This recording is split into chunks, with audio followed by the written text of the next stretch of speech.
একটু মুখের কাছের দিকে নিতে হবে স্যার, কষ্ট করে। এখন শোনা যায়?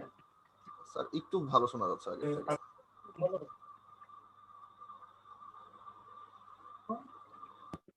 স্যার সরাসরি ল্যাপটপ থেকে ক্লাস নিলে মনে হয় স্যার আরো ভালো শোনা যাবে স্যার, ইয়ারফোন না ইউজ করে স্যার। সরাসরি ল্যাপটপে তো ডিসটার্ব নেই। এখন বলে স্যার আর কেউ ক্যামেরা অন করে নাই স্যার। স্যার সবার স্যার আমি বাসায় আছি, হোস্টেলে স্যার কয়েকজন আছে, সুদীপ্ত আছে, নিরাজ আছে, ওরা হোস্টেলে আছে স্যার। 109 জন পার্টিসিপেন্ট তো জি স্যার 109 জন স্যার। আমাদের ক্লাসে কি 109 জন? না স্যার একটু বেশি স্যার। কি আর করোনা আসবে ধরে ক্লাস নিয়ে মজা করবে রে। জি স্যার। স্যার আপনার কথা স্যার শোনা যাচ্ছে না স্যার ঠিক মতো। তো আপনি এইখান থেকে শেয়ার করুন তাহলে অনলাইনে করবে না। স্যার কথা শুনতে পাই নাই স্যার। আসসালামু আলাইকুম স্যার। স্যার কথা বোঝা যায় না sir.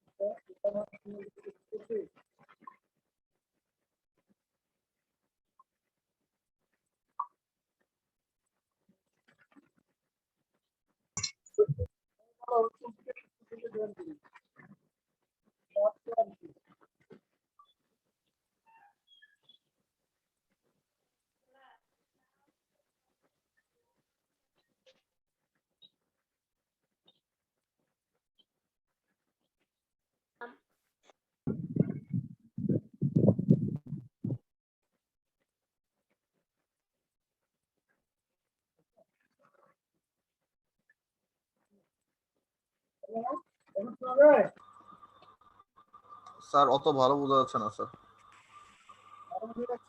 Sir mic system sir মুখের খুবই কাছে আস্তে স্যার।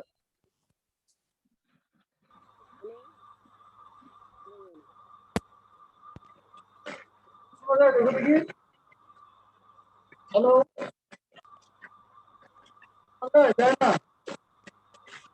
স্যার মাইক পিসটা স্যার একটু মুখের কাছে নেন তো স্যার, দেখি স্যার কথা বোঝা যায় নাকি। স্যার কথা স্যার ক্লিয়ার না স্যার।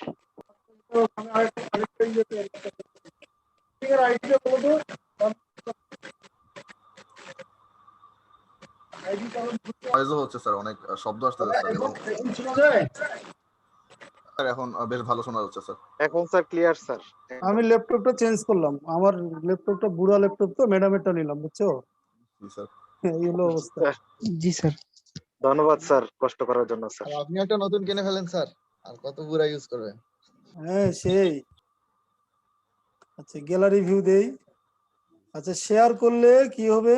শেয়ার অপশনে শেয়ার দিলে দিলাম, দিয়ে এখন হলো স্লাইড।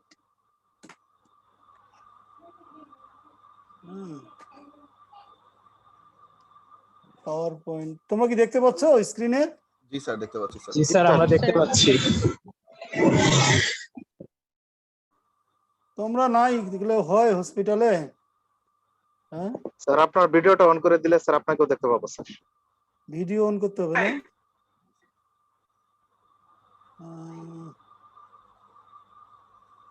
ভিডিও ভিডিও তো অনেক ছিল, দেখি। স্যার জুম অ্যাপটাতে স্যার ক্লিক করলেই ওই অপশনটা আসবে স্যার নিচে স্যার। Start video. ওকে জি স্যার ঠিক আছে স্যার, থ্যাংক ইউ স্যার। আচ্ছা যাই হোক, তোমরা তো অনেকজনই আছো দেখা যায়, তো এই ক্লাসগুলো সামনাসামনি নিলে বেশি ইফেক্টিভ হইতো। জানি না অন্য স্যারদের ক্লাস তোমরা কেমন করতেছো। ওকে, তো তোমরা আসো কতজন এখন যে আমি দেখতে পাচ্ছি না সবাইকে? স্যার 125 জন স্যার। 125 জন তো অনেক। তো তোমাদের কোন কোন স্যার ক্লাস নিছেন এখন পর্যন্ত? স্যার মেডিসিন হচ্ছে, স্যার পেডিয়াট্রিক্স হচ্ছে। স্যার সার্জারি ক্লাস মেডিসিন, হচ্ছে স্যার। পেডিয়াট্রিক্স, সার্জারি কি গাইনি। সবাই নিছে? মোস্তাকিম কি 121? জি স্যার। মোস্তাকিম 121?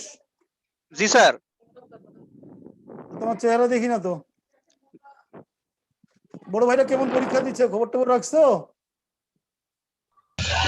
স্যার আজ ওনারা ভালোই পরীক্ষা দিচ্ছে স্যার, নিছি শুনলাম স্যার। স্যার। আমিও যতদূর শুনছি, আমি সার্জারি 2-3 দিন ছিলাম, দেখলাম যে সবাই খুব ভালো করছে। আচ্ছা, এখন যেটা হলো নিউরো সার্জারি, তোমাদের যে মানে পোর্শন গুলো থাকে, সাধারণত পরীক্ষায় একটা করে বড় প্রশ্ন থাকে নিউরো সার্জারি রিলেটেড, ঠিক আছে, রিটেনে, এবং মোস্টলি এটা হলো হেড ইনজুরির উপরেই থাকে। আর এসএ কিউতেও কিছু থাকে, আবার ওসপিতে একটা দুইটা কোশ্চেন থাকে সব সময়ের জন্য, ঠিক আছে। তো মেইনলি হলো কি, নিউরো সার্জারি শুনলেই তো সবার মনের মধ্যে মনে হয় যে অনেক বড় সাবজেক্ট, অনেক মানে ভীতিকর কিছু একটা। আসলে ভয় পাওয়ার মতো তেমন কিছু নাই। ভয় পাওয়ার মতো হইলে দিনাজপুরের মতো জায়গায় আমি একাই একাই কাজ করতে পারতাম না, ঠিক আছে। তো শোনা যায় আমার কথা ফুয়াদ? জি স্যার, ক্লিয়ারলি শোনা যাচ্ছে স্যার, বেশ ভালো শোনা যাচ্ছে স্যার। তাহলে এখন তোমার হলো হেড ইনজুরি, যে আমরা এখানে কি কি পড়বো। এখানে বেসিক্যালি হেড ইনজুরি পড়ার আগে আমরা যদি একটু পুরানো পড়ার দিকে যাই, হ্যাঁ, তোমাদের তো আমি মনে হয় অ্যানাটমি পরীক্ষাও নিছিলাম। আমরা যদি অ্যানাটমিতে যাই, দেখা যায় যে আগে একটু অ্যানাটমিটা দেখি কার কতটুকু মনে আছে। Anatomy and physiology of the head. Head ইনজুরির মধ্যে কি থাকে, মানে হেড কাকে বলা হয়, কেউ বলতে পারবা? মাথা কোনটুকু? তো যাই হোক, তাহলে অ্যানাটমি অফ দ্য হেড এর মধ্যে দেখা যায় যে এখানে একটা হলো বনি স্কাল আছে, তারপরে বনি স্কাল এবং ফেস, সব মিলাইয়া হলো হেড। তো একটা মানুষের স্কালে কতগুলো বোনস থাকে, এবার এমবিবিএস ভর্তি পরীক্ষা খুব সম্ভবত আসছিল, টোটাল বোনসের নাম্বার কত। তো আমাদের এখন এগুলো না জানলেও হবে, এখন আমরা বেসিক্যালি যেটা হচ্ছে গ্রোস অ্যানাটমি সেটা জানবো। তাহলে একটা যদি স্কাল থাকে, স্কালের মধ্যে কি কি বোনস থাকে এবং তার ভিতরে কি কি থাকে সেই পার্টগুলো জেনে নেব। তো এখানে একটা প্রতীকী ছবি দেওয়া আছে, দেখা যায় যে একটা স্কালের যদি আমরা ফ্রন্ট থেকে দেখি তাহলে আমরা কি কি দেখতে পাবো। সামনে হলো ফ্রন্টাল বোন, তারপরে হলো দুই পাশে দুইটা জাইগোমা, ম্যাক্সিলা দেখতে পাবো, নেজাল বোন দেখতে পাবো, ম্যান্ডিবল দেখতে পাবো, আর ভিতরে নিয়ে গেলে ব্রেন ম্যাটার দেখতে পাবো। This are the brain matter. তোমরা যদি এখন চিন্তা করো যে একটা ব্রেনের মধ্যে কি কি থাকে, তাই না, ব্রেনের যে অ্যানাটমিটা তোমরা দেখো চিন্তা করে, যে এইখানে হচ্ছে তোমার কি কি লোব থাকে। মেইনলি থাকে সামনে ফ্রন্টাল লোব, দুই পাশে দুইটা প্যারাইটাল লোব, পিছনে অক্সিপিটাল লোব, আর হলো নিচের দিকে থাকে টেম্পোরাল লোব। আচ্ছা, এটা আরেকটা ছবি দিছে, এই যে এখানে একটা সাদা জিনিস দেখা যায়, এই সাদাটা হলো কি, কর্পাস ক্যালোসাম। ব্রেনের মধ্যে কি কি থাকে, গ্রে ম্যাটার আর হোয়াইট ম্যাটার, তাই না। গ্রে ম্যাটারটা থাকে আউটসাইড, হোয়াইট ম্যাটার গুলো থাকে ইনসাইড। এই যে বড় যে জিনিসটা দেখা যায় এটা হলো কর্পাস ক্যালোসাম। কর্পাস ক্যালোসাম হলো mainly compost off white fibre. এটা কি করে, এটা কমিউনিকেট করে দুই পাশে সেরিব্রাল হেমিস্ফিয়ারকে, হ্যাঁ। আর এই পাশে যেটা ব্লু কালার দেওয়া আছে, হ্যাঁ, পাতা পাতার মতো, এটা হলো কি বলো দেখি, সেরিবেলাম। হ্যাঁ, গুড, সেরিবেলাম। তাহলে এখানে যদি আমরা দেখি, সামনের অংশটা হলো ফ্রন্টাল লোব, মাঝখানের অংশটা হলো প্যারাইটাল লোব, পিছনে হলো অক্সিপিটাল লোব, আর এখানে হলো সেরিবেলাম। আর ভাইটাল স্ট্রাকচার যে এখানে আছে এটা হলো পন্স, এই কালারটা, ঠিক আছে। আর এটা হলো ওই যে হলুদ কালারটা দেওয়া আছে, এটা হলো মিড ব্রেন। আর নিচের দিকে আছে মেডুলা অবলাঙ্গাটা। তাহলে mid brain, ponds, medulla oblongata তিনটা মিলে হয় ব্রেন স্টেম, তাই না। আর এখানে একটা অংশ দেখা যায়, এটার নাম হলো পিটুইটারি। হ্যাঁ, পিটুইটারি ফোসা, এখানে পিটুইটারি গ্ল্যান্ড। এই হলো এইদিকের অ্যানাটমি। এখন আমরা আছি হেড ইনজুরি কাকে বলে, এইটা সবাইকে জিজ্ঞেস করা হয় পরীক্ষায়, ঠিক আছে। Head injury classification, definition. ডেফিনেশনে বলা হয় যে এনি ইনজুরি টু হেড, এটা মেবি স্কাল্প হইতে পারে, অথবা ব্রেন হইতে পারে, হ্যাঁ। এটাতে যদি কোনো প্রকার ইনজুরি হয় সেটাকে হেড ইনজুরি বলে, তার সাথে পেশেন্টের with or without loss of consciousness, অর্থাৎ এর কনসাস লেভেল আনকনসাসও থাকতে পারে, নাও থাকতে পারে, ফুললি কনসাসও থাকতে পারে, সেই ক্ষেত্রে এটাকে বলা হয় হেড ইনজুরি। তাহলে এটা হলো ডেফিনেশন। তাহলে any injury to the head সেটাকে বলা হচ্ছে head injury with or without loss of consciousness. তোমরা কি এটাকে ভিডিও করতেছো? স্যার রেকর্ডিং হচ্ছে। রেকর্ডিং হচ্ছে না? জি স্যার। আচ্ছা, তাহলে এইটা হলো ডেফিনেশন। এই ডেফিনেশনটা তোমাকে সবসময় লাগবে, এর বাইরে আর অন্য কিছু বলার দরকার নাই। ঠিক আছে, এটা হলো আমাদের মানে নিউরোসার্জারি বড় বড় বইয়ে এটুকুই লেখা আছে। আচ্ছা, তার আগে হেড ইনজুরি জানার আগে কিছু কিছু টার্মিনোলজি আমাদের জানা খুবই জরুরি। ঠিক আছে, সেই টার্মিনোলজি গুলোর মধ্যে এক নম্বর হলো কনকাশন ইনজুরি। খুব মানে কমনলি তোমরা শুনবা অথবা অনেকগুলো রিপোর্টিং এ দেখবা যে কনকাশনাল ইনজুরি বলা হয়। এটার আরেকটা নাম হলো mild traumatic brain injury, concussional injury. এটা হলো এখানে হচ্ছে কি হয়, an alteration of consciousness as a result of non penetrating traumatic injury to the brain। মানে ট্রমাটিক ব্রেন ইনজুরি হবে কিন্তু ব্রেনে কোনো পেনিট্রেশন থাকবে না, এর জন্য পেশেন্টের হলো কনসাস লেভেলটা অল্টারেট হয়ে যাবে। ঠিক আছে, সেটাকে বলা হচ্ছে কনকাশন। স্যার একটা কোশ্চেন ছিল। জি বলেন। স্যার ট্রমাটিক এই শব্দটার এক্সাক্ট মিনিংটা কি স্যার? ট্রমাটিক মিনস হলো তোমার হলো যে কোনো প্রকার মানে আঘাতজনিত ব্রেন ইনজুরি। এটা হইতে পারে ফল ফ্রম হাইট, আমরা পড়ে গেলে আরো বুঝতে পারবো। মানে এনি ট্রমা, ট্রমা মানে হচ্ছে আঘাত, বাংলা যদি তুমি বলতে চাও যে ব্রেনে কোনো প্রকার আঘাতজনিত যে ইনজুরি সেটাকে ট্রমাটিক ইনজুরি বলা হয়। ঠিক আছে, এখন আঘাত ছাড়া কি ইনজুরি হইতে পারে? পারে, অনেকগুলো কারণ আছে। যেমন মনে করো কোনো আঘাত দেও নাই তুমি, এক্সটার্নাল কোনো ফোর্স অ্যাপ্লাই করো নাই, তারপরেও ব্রেন ইনজুরি হইতে পারে। মনে করো স্পন্টেনিয়াস ইন্টারসেরিব্রাল হেমাটোমা, এটাও তো ব্রেনের জন্য একটা আঘাত, তাই না? তারপরে সেকেন্ডারি কিছু ব্রেন ইনজুরি আছে, সেগুলো সাবসিকুয়েন্টলি আমরা আবার জানবো। ঠিক আছে, তাহলে কনকাশনটা হচ্ছে একটা মাইল্ড ট্রমাটিক ব্রেন ইনজুরি। এখানে মানে যে ভিকটিম হবে বা পেশেন্ট হবে তার অল্টারেশন অফ কনসাসনেস থাকবে as a result of non penetrating traumatic brain injury. হ্যাঁ, এখানে কি হবে, কেউ কেউ বলে যে specify a time element to the alteration, এটা দরকার নাই, তুমি ওই উপরেরটুকু জানলেই হবে। এটা হয়ে গেল কনকাশন। আচ্ছা, কনকাশনের কিছু মানে ক্রাইটেরিয়া আছে, যেমন মনে করো ইন জেনারেল সেখানে there are no gross or microscopic parenchymal abnormalities. মানে আমরা যে ব্রেনের যে দেখি সিটি স্ক্যানে বলো বা এমআরআই তে বলো বা মাইক্রোস্কোপিক যদি স্লাইড নেওয়া হয়, তাহলে কনকাশনাল ইনজুরিতে কোনো চেঞ্জ পাওয়া যাবে না। ঠিক আছে, উইদাউট এনি চেঞ্জ, তোমার কোনো চেঞ্জ থাকবে না। সিটি স্ক্যান বলছে normal or significant only for mild swelling, মানে মাইল্ড ইডিমা থাকতে পারে, এটাও সিটি স্ক্যান পড়লে আমরা আরো বুঝতে পারবো ধীরে ধীরে। তাহলে ট্রমাটিক মানে মাইল্ড ট্রমাটিক ব্রেন ইনজুরি অথবা কনকাশন, এটা হলো এক ধরনের ইনজুরি যেখানে সিটি স্ক্যানে কোনো অ্যাবনরমালিটি পাওয়া যায় না, কিন্তু এমআরআই তে 25% কেসে অ্যাবনরমালিটি পাওয়া যাইতে পারে, এটা বলতেছে। আচ্ছা, তারপরে হলো আসে না কেন, আমি কি হারিয়ে গেলাম? স্যার এই স্লাইড গুলো কোনো কারণে ফাঁকা হয়ে গেছে, একদম 16 নম্বরে ঠিক আছে। এবার আসছে যে কনকাশন কখন কখন হইতে পারে। দেখো, দুজন ফাইটার ফাইট করতেছে, এদের মধ্যে মানে মাথায় অনেক জোরে ঝাঁকনি খাইছে দুজন মানে বক্সারের, তখন যে ইনজুরিটা হয় সেটাকে বলা হচ্ছে যে কনকাশন ইনজুরি হয়। কনকাশন ইনজুরি হলে পেশেন্ট ব্রিফ পিরিয়ডের জন্য আনকনসিয়াস থাকতে পারে, হ্যাঁ, আবার কনসিয়াসনেসটা গেইন করে। অনেক সময় দেখবা যে ছোট বাচ্চারা খেলতে খেলতে পড়ে গেছে, পড়ে যাওয়ার পরে আনকনসিয়াস হয়ে গেছে, কিছুক্ষণ পরে আবার তার কনসিয়াস লেভেলটা গেইন করছে।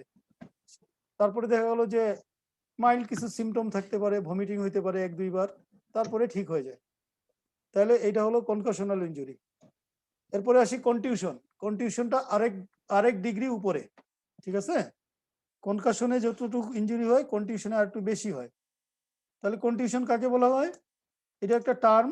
কন্টিউশন should be used when there are, এটা হলো সিটি স্ক্যান টার্মিনোলজি, হ্যাঁ, when there are areas of low attenuation on CT scan or high attenuation area। এখানে হলো মিক্সড ডেনসিটি থাকবে, লো ডেনসিটি থাকতে পারে, হাই ডেনসিটিও থাকতে পারে এই সিটি স্ক্যানে। এটা হলো কন্টিউশনাল ইনজুরি, এটা হলো ট্রমাটিক ব্রেন ইনজুরি। এখন আসি হেমোরেজিক কন্ডিশন। তাহলে কন্ডিশন থেকে আরেক ধাপ উপরে হলো হেমোরেজিক কন্ডিশন। এটাকে বলা হয় ট্রমাটিক ইন্ট্রাসেরিব্রাল হেমোরেজ, ঠিক আছে? তাহলে মানে কন্টিউশনে যতটুকু থাকে একটা হাই এটিনিউশন এরিয়া, লো এটিনিউশন এরিয়া থাকে এবং ছোট। এখন যখন হলো ইন্ট্রাসেরিব্রাল হেমোরেজ বলবো তখন এটা আরেকটু বড় পরিসরে হবে।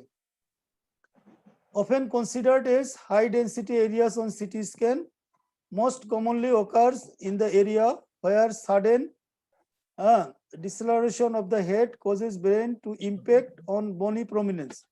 অর্থাৎ জোরে যদি কোনো মাথায় আঘাত লাগে তো ব্রেনটা তো ওখানে সিএসএফ এর মধ্যে ভাসমান থাকে, অনেক জোরে যে মানে স্কালের যদি তুমি ইনসাইড দেখো তাহলে তোমরা দেখবে না যে অনেকগুলো আমরা ফোরামিন আছে, উঁচা নিচা আছে, প্রমিনেন্স আছে, ওইখানে যখন আঘাত লাগবে, আঘাত লাগার পরে তখন হচ্ছে ভিতরে কিছু ব্লিডিং হবে, যেটাকে হচ্ছে আমাদের কাছে হেমোরেজিক কন্ডিশন হিসেবে প্রেজেন্ট করে।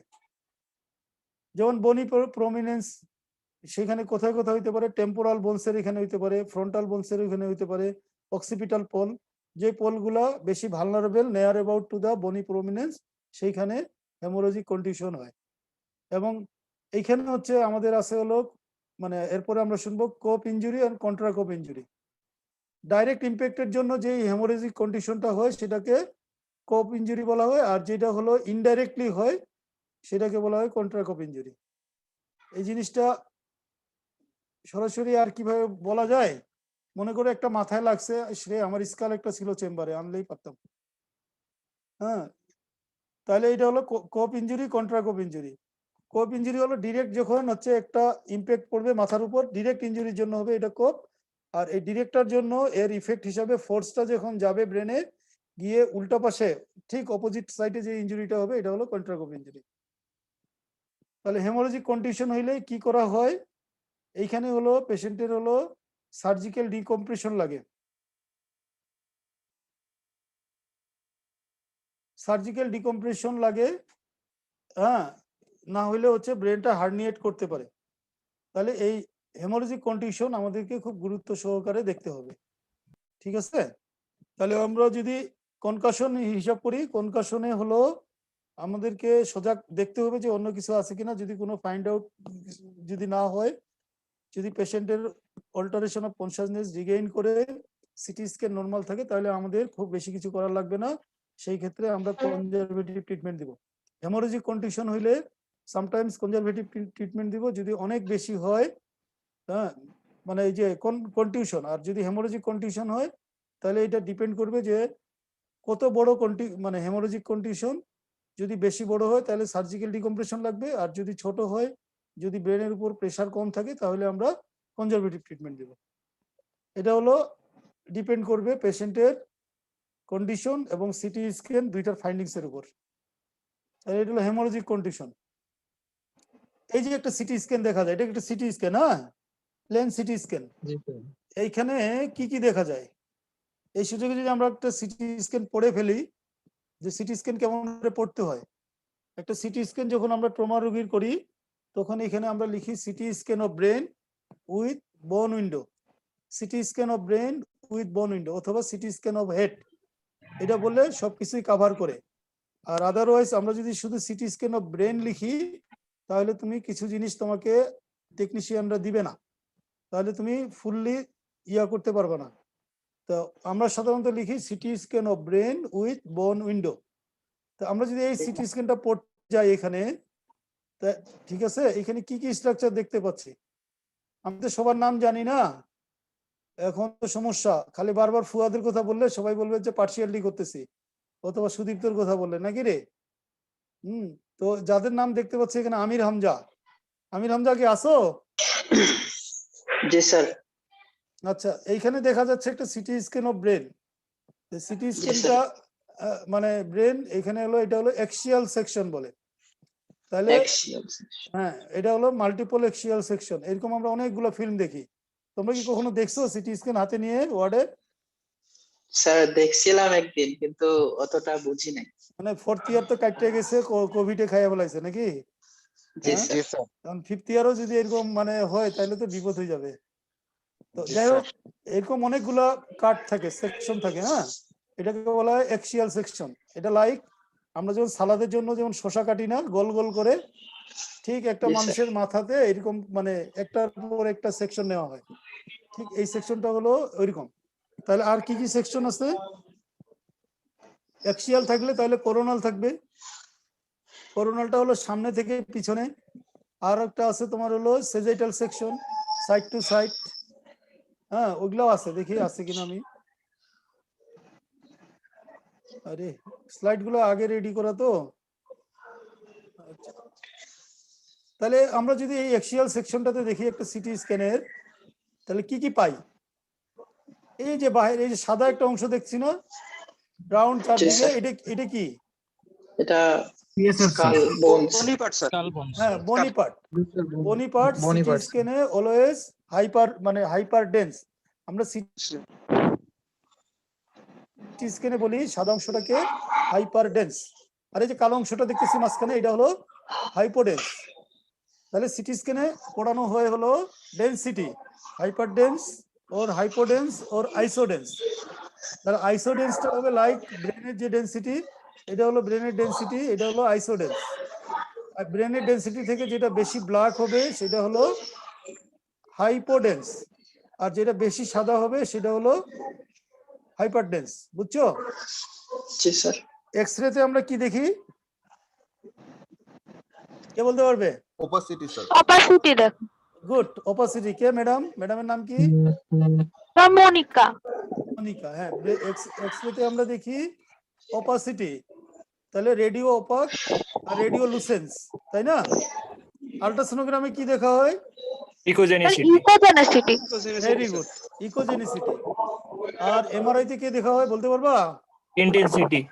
ইন্টেন্সিটি। গুড, তাহলে তো তোমরা সবই জানো।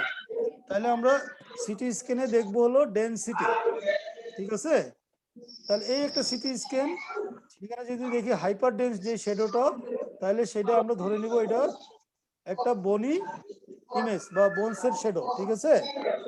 তাহলে বোনসের শ্যাডো অলওয়েজ হাইপার ডেন্স হবে। এক নাম্বার 2, অ্যাকিউট হেমাটোমা, হেমোরেজ হইলে সেখানে হলো হাইপার ডেন্স হবে। আদার দেন আর কোনো নর্মাল সিটি স্ক্যানে হাইপার ডেন্স পাওয়া যায় না। আছে কিছু কিছু অ্যাবনর্মাল কন্ডিশন, আরো 8-10টা, সেটা আলাদা।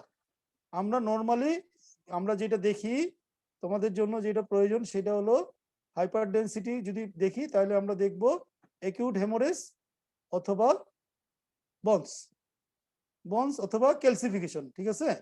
যদি কোনো ক্যালসিফিকেশন পাওয়া যায় সেটা হলো হাইপার ডেন্স পাওয়া যাবে নর্মাল সিটি স্ক্যানে। তাহলে আমরা সিটি স্ক্যান কিভাবে দেখব, খুবই ইম্পর্টেন্ট। তাহলে একটা সিটি স্ক্যানকে যদি আমরা চিন্তা করি আউটসাইড ইনওয়ার্ড, তাহলে এই যে হাইপারডেন্স শ্যাডোটা দেখতেছি না, বাবা তুমি দেখো তো, বলো যে বাবা ক্লাস নিচ্ছে। তাহলে এই যে বাইরে একটা থিন লেয়ার দেখা যাচ্ছে, একটু কালো একটু সাদা, এইটা কি কেউ বলতে পারবা? এটা তো বনি পার্ট বললেন একটু। Open question. হ্যাঁ, বনি পার্ট স্যার। বডি পার্টের বাইরে একটা দেখো, একটা থিন লেয়ার আছে, একটু হাইপার, একটু কালো, একটু সাদা। স্কাল্পের লেয়ার। জি স্যার, বোঝা যাচ্ছে স্যার স্কাল লেয়ারটা স্যার। স্কাল, তার মানে বনসের বাইরে কি থাকে? স্কাল্প থাকে। জি তো স্যার। অনেক সময় দেখা যায় যে এই স্কাল্পের মধ্যে কোনো সোয়েলিং আছে কিনা, কোনো হেমাটোমা আছে কিনা সিটি স্ক্যান দেখেও বোঝা যায়। হ্যাঁ, তাহলে স্কাল্প, তাহলে আমরা যদি বাহির থেকে দেখি, বাহির থেকে দেখবো যে স্কাল্পে কোনো ইনজুরি আছে কিনা, আমরা সিটি স্ক্যান দেখেই বলতে পারবো, এবং কোন এরিয়াতে আছে। তাহলে স্কাল্প দেখা যাচ্ছে, স্কাল দেখা যাচ্ছে, বুঝছো? এই সাদাটা হলো স্কাল। এর মধ্যে এর পরে দেখা যাচ্ছে ব্রেন এবং ভেন্ট্রিকল। কোনটা ভেন্ট্রিকল? এই কালো অংশটা হলো ভেন্ট্রিকল, বুঝছো? হ্যালো, স্যার জি স্যার হ্যাঁ, তাহলে Yes, এই sir. মানে বনি ক্যাভিটির ভিতরে আমরা পাবো ব্রেন এবং ভেন্ট্রিকল পাবো, ভেন্ট্রিকুলার সিস্টেম এবং ব্রেনের বিভিন্ন অংশ, যেটা আমরা এর আগে অ্যানাটমিতে দেখে আসলাম। তাহলে এখানে যদি আমরা ইমাজিনারি লাইন টানি, এই দুই পাশে আছে করোনাল সুচার, এর সামনে হলো ফ্রন্টাল লোব, তাহলে সামনের অংশটা হলো ফ্রন্টাল লোব, এই দুই পাশের এই দুইটা হলো প্যারাইটাল লোব, পিছনে হলো অক্সিপিটাল লোব, ঠিক আছে? আর এই এই এই যে আমরা দেখছি হাইপোডেন্স শ্যাডো, এই দুটো হলো ভেন্ট্রিকল সিস্টেম। তাহলে আমরা ডেনসিটি যখন দেখবো, আরেকটু কথা আগে বলা দরকার ছিল, ডেনসিটিতে বোনসটাকে দেখবো হাইপারডেন্স, একিউট হেমাটোমা থাকলে হলো হাইপারডেন্স, আইসোডেন্স হলো ব্রেনের যে ইয়াটা ডেনসিটিটা আইসোডেন্স, আর যে ফ্লুইডের যে ডেনসিটি সেটা হলো হাইপোডেন্স। তাহলে ভেন্ট্রিকলের মধ্যে কি থাকে? সিএসএফ না, সেরিব্রো স্পাইনাল ফ্লুইড, ঠিক আছে না? জি স্যার। Yes, sir. তাহলে তাহলে এইটা হলো হাইপোডেন্স। তাহলে একটার মধ্যে সব কিছু দেখা যাচ্ছে। আমরা এখন নর্মাল জিনিসটা কনসিডার করব, অ্যাবনর্মাল পরে এই যে এটা মোটামুটি নর্মাল আছে। এখানে যদি দেখি, তো এই যে বাইরের লেয়ারটা দেখা যায়, এটা হলো স্কাল্পের লেয়ার, এই হাইপারডেন্স শ্যাডোটা হলো বোনস, এগুলা হলো ব্রেন, এই কালোটা যেটা হাইপোডেন্স শ্যাডো এটা হলো সিএসএফ। তাহলে ভেন্ট্রিকুলার সিস্টেম, তাই না? তাহলে এই নর্মাল জিনিসটা যদি আমি জানি, তাহলে আমাকে অ্যাবনর্মাল চিনতে খুবই হেল্প করবে। তোমরা যখন দিনাজপুর থেকে যাও ঢাকাতে, চোখ বন্ধ করে বলতে পারো তোমরা এখন ঘোড়াঘাটে গেছো, ওখানে পেট্রোল পাম্পে তেল দিচ্ছে, কারণ তুমি জানো যে এখানে রেগুলার তেল নেই, ঠিক কি না? ফুড ভিলেজে গেলে তুমি বুঝতে পারো 5-10 মিনিটের মধ্যে আমরা ফুড ভিলেজে নামবো। এই কাজে এইখানে যদি আমরা ভালো করে নর্মালটা জানতে পারি, তাহলে অ্যাবনর্মালটা আমাদের জন্য খুবই ইজি হবে, ঠিক আছে? তাহলে এখানে যদি দেখি আমরা একটা নর্মাল সিটি স্ক্যান, বাইরে স্কাল্পের লেয়ার, এখানে হলো বনি লেয়ার, তারপরে ভিতরে হলো ব্রেন, এখানে হলো হচ্ছে তোমার হলো ভেন্ট্রিকুলার সিস্টেম, সামনে থাকে ফ্রন্টাল লোব, দুই পাশে প্যারাইটাল লোব, পিছনে অক্সিপিটাল লোব, ঠিক আছে? তারপরে দেখো এর মধ্যে কিছু মানে হাইপোডেন্স শ্যাডো আছে, এগুলা কি? তাহলে এগুলা হলো ওই যে সালকাস এবং জাইরাস থাকে না দুই ব্রেনের মধ্যে, Yes, sir. ওর মধ্যে কিছু সিএসএফ থাকে, সেই সিএসএফ গুলো দেখা যাচ্ছে। তাহলে এটা হলো নর্মাল একটা সিটি স্ক্যান। ভেন্ট্রিকলের মধ্যে কি কি ভেন্ট্রিকল আছে, কে বলতে পারবে? ভেন্ট্রিকুলার সিস্টেমের কয়টা part? Lateral ventricle, third ventricle, fourth ventricle. Yes, কে নেপালি? ফ্রম নেপাল? जी sir. তুমি নেপাল থেকে কানেক্ট করছো? जी sir, जी sir. ও আচ্ছা, তোমার নাম? So Abhigan. অভিগান 140? जी sir. আচ্ছা, তাহলে ভেন্ট্রিকল হচ্ছে, ভেন্ট্রিকল সিস্টেম হলো চারটা না, 2 lateral ventricle, 1 third ventricle and 4th ventricle. এখান থেকে কিভাবে সিএসএফ সার্কুলেশন হয় তোমরা জানো তো না? ভুলে গেছো অভিগান? So mone আছে অল্প। অল্প মনে আছে। আচ্ছা, আগের সিটি স্ক্যানটা দেখলা আর এই সিটি স্ক্যান দেখলা না, দুইটার মধ্যে কি কোনো ভেরিয়েশন আছে? Is there any difference? জি স্যার dilated. গ্রোস মানে গ্রোস অ্যাবনরমালিটিস, স্যার এখানে হেমোরেজ ইয়া দেখা যাচ্ছে, একটা হাইপারডেন্স এরিয়া দেখা তারপরে যাচ্ছে তার স্যার। আগে আমি আরো একটু দেখাই, আমরা যখন এই ব্রেন দেখবো না, ব্রেন এবং ভেন্ট্রিকল, এর মধ্যে আবার একটা খুবই ইম্পর্টেন্ট পয়েন্ট আমাদের নিউরোসার্জিক্যাল অ্যাসপেক্টে, দিস ইজ হলো মিড লাইন। এই যে মিড লাইন, একটা মিড লাইন দেখা যায়, হ্যাঁ বোঝা যাচ্ছে না একটা? This is mid line. G sir. Mid line একদম পুরোপুরি দুইটা ব্রেন হেমিস্ফিয়ারকে সেপারেট করে, এবং এর মাঝখানে কি থাকে উপরের দিকে? মিড লাইন বরাবর কি থাকে? উপরে থাকে Back একদম cerebri- ভল্টের দিকে সুপিরিয়র সেজাইটাল সাইনাস, বুঝছো? এবং এই সুপিরিয়র সেজাইটাল সাইনাসটা ডুরাল ফল্ট থাকে, সেটা নিচের দিকে দুইটা ব্রেন হেমিস্ফিয়ারকে সেপারেট করে by falx cerebri sir. Good, falx cerebri. হ্যাঁ, তাহলে এইটা হলো ফক্সের একটা ইমপ্রেশন। তাহলে আমরা সবসময় দেখি যে সিটি স্ক্যানে যে is there any mid line shifting or not. যদি মিড লাইন শিফটিং থাকে তাহলে উই শুড বি কশাস। হ্যাঁ, there some pathology inside the brain, there মানে mass, if there some mass inside the brain. ওই জন্য আমাদেরকে মিড লাইনটা খুব ভালো করে লক্ষ্য করতে হবে যে মিড লাইন শিফটিং আছে কিনা, তাহলে আমরা বুঝতে পারবো। তাহলে আমরা আগেরটাতে চলে যাই। এই সিটি স্ক্যানটাতে এখন যদি আমরা দেখি, হ্যাঁ, এখানে কি দেখা যায় দেখো, দুইটা ল্যাটারাল ভেন্ট্রিকল আছে না, ওয়ান ল্যাটারাল ভেন্ট্রিকল, যে এটা right side, this is left side. Right সাইডের ল্যাটারাল ভেন্ট্রিকলটা ঠিকই বোঝা যায়, বাট লেফট সাইডের ভেন্ট্রিকলটা পার্শিয়ালি অবলিটারেটেড, তাই না? জি স্যার। Yes, sir. দেখো পার্শিয়ালি অবলিটারেটেড। এইখানে ল্যাটারাল ভেন্ট্রিকলে কি কি হর্ন থাকে? 3টা হর্ন থাকে। সামনে হলো ফ্রন্টাল হর্ন, পিছনে অক্সিপিটাল হর্ন, আর নিচের দিকে থাকে টেম্পোরাল হর্ন। তাহলে এইখানে দেখো যে ফ্রন্টাল হর্নটা একটু চেপে গেছে, হ্যাঁ, আর এই লেফট সাইডে ফ্রন্টাল হর্নটা দেখাই যাচ্ছে না। আবার এইখানে একটা দেখা যায় একটা মাঝখানে হাইপারডেন্স শ্যাডো, তাই না? হাইপারডেন্স শ্যাডোটা চারপাশে আবার দেখা যায় যে হাইপোডেন্স শ্যাডো, যে surrounding the hyperdense shadow there is hypodense shadow. তাহলে এইটা হলো একটু অ্যাবনর্মালিটি। তাহলে আমরা যদি নর্মাল জিনিসটা জানবো, যখন নর্মালটা জানলে অ্যাবনর্মালটা খুব চোখে পড়বে। কি কি অ্যাবনর্মালিটি আছে এখানে বলো দেখি, কে বলবে? হেমাটোমা আছে স্যার। আশিকুর রহমান 40 বলো। জি স্যার। আশিকুর রহমান আছো? আছি স্যার। বলো কি কি অ্যাবনর্মালিটি আছে এখানে? এখানে স্যার হাইপার ডেনসিটি দেখা যাচ্ছে স্যার একটা। হ্যাঁ, কোথায় এটা? এরিয়াটা কোনটা? কোন এরিয়া এটা এটা? স্যার এটা স্যার ফ্রন্টাল লোবে পড়ছে স্যার। কোন সাইড? স্যার তাহলে Left side এ সাইডটাও স্যার। একটা ইম্পর্টেন্ট না? তোমার হাতের যেটা ডান পাশে হবে সেটা পেশেন্টের Left side। লেফট, মানে অপোজিট হবে, হ্যাঁ, লেফট সাইড। জি স্যার। তাহলে লেফট ফ্রন্টাল রিজিয়নে একটা Left হাইপারডেন্স frontal শ্যাডো দেখা যাচ্ছে। জি স্যার। 118 মনিরুজ্জামান সাহেব, আর কি অ্যাবনর্মালিটি আছে বলেন? জি স্যার। আর কি অ্যাবনর্মালিটি আছে এখানে? স্যার ওই যে স্যার লেফট ভেন্ট্রিকলটা দেখা যাচ্ছে না স্যার, হ্যাঁ, left ventricle partially obliterated, specially frontal লোবে, ফ্রন্টাল পোলের দিকে না, ফ্রন্টাল হর্নের দিকে। স্যার। আর কি দেখা যায়? স্যার হাইপোডেন্সিটি আছে। মুনিয়ানা কি যেন ম্যাডাম একজন রেসপন্স করছিলেন, কত রোল? স্যার 75। 75। হ্যাঁ। আর কি অ্যাবনর্মালিটি আছে এখানে? স্যার ল্যাটেরাল মানে ভেন্ট্রিকল গুলো অনেক বেশি মোটা দেখা যাচ্ছে। আচ্ছা, আর এটা মিড একটা, লাইনটা একটু শিফট দেখা যাচ্ছে স্যার।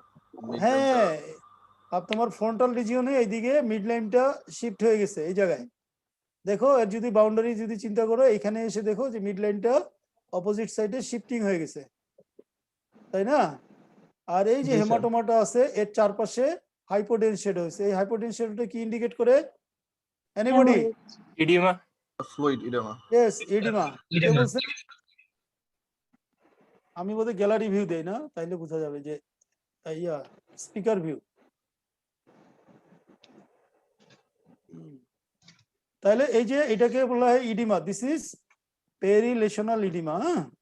এটা একটা লিশন, এই লিশনের চারপাশে সারাউন্ডিংসে ফ্লুইড জমা হয়েছে, সেই জন্য এটা হলো ইডিমা। আমি শুরুতেই বলছিলাম যে হাইপোডেন্স শ্যাডো হলো ইন কেস অফ ফ্লুইড, যেখানে পানি থাকে সেখানে হাইপোডেন্স শ্যাডো হয়, আর যেখানে ব্লাড থাকবে সেখানে হাইপারডেন্স শ্যাডো হবে। তাহলে এইটা হলো হচ্ছে আমাদের হেমোরেজিক কন্টিউশন বলা হচ্ছে। এবং এর ভিতরে দেখো কিছু কিছু আবার হাইপোডেন্স শ্যাডো আছে, এই জন্য প্লেন হেমোরেজ না বলে আমরা এটাকে বলবো হেমোরেজিক কন্টিউশন।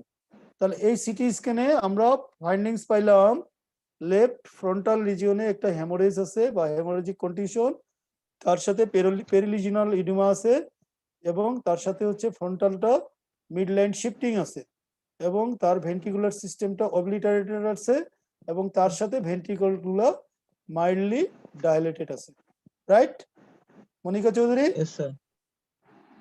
জি স্যার। তাহলে এইটাই হলো, এইভাবে সিটি স্ক্যান করতে হবে। তাহলে এটা যদি এইখানে না হয়, আমার এই জায়গায় হয়তো, এই যে যেখানে পয়েন্ট করতেছি, তাহলে কোন কোন এরিয়া বলতাম? Occipital lobe. Right side, sir right occipital lobe. Right occipital লোবে হেমোরেজিক কন্ডিশন। এটা যদি এখানে থাকতো, প্যারাইটাল লোব। রাইট প্যারাইটাল লোবে হেমোরেজিক কন্ডিশন। আচ্ছা, এইগুলাই হলো, তোমরা যদি বারবার দেখো, দেখলে তোমাদের হলো ইয়া আসবে আর কি, তাহলে হেমোরেজিক কন্ডিশন যদি এরকম একটা থাকে তাহলে এর ম্যানেজমেন্ট কি দিব? আমি টোটাল হেড ইনজুরির ম্যানেজমেন্ট তোমাদেরকে পড়াবো, যদি আমরা ডিফারেন্টলি পড়ি এই জায়গায় ম্যানেজমেন্ট কি হবে। যখন আমরা দেখবো যে এখন এখান থেকে আমরা কনসিডার করবো যে পেশেন্টের গ্লাসগো কোমা স্কেল বা কনসাস লেভেলটা কেমন, এইটাকে আমাদের মনিটর করতে হবে। এত বড় একটা মিডলাইন শিফট আছে, পেরিলোশনাল ইডিমা আছে, ভেন্ট্রিকুলার সিস্টেমটা ডায়ালেটেড আছে, তাইলে এই ক্ষেত্রে আমাদেরকে সার্জিক্যাল ডিকম্প্রেশন লাগবে। ঠিক আছে, সার্জিক্যাল প্রসিডিউর। সার্জিক্যাল ডিকম্প্রেশন কিভাবে করি সেটা আমরা মানে বাই দিস টাইম ধীরে ধীরে জেনে নিব।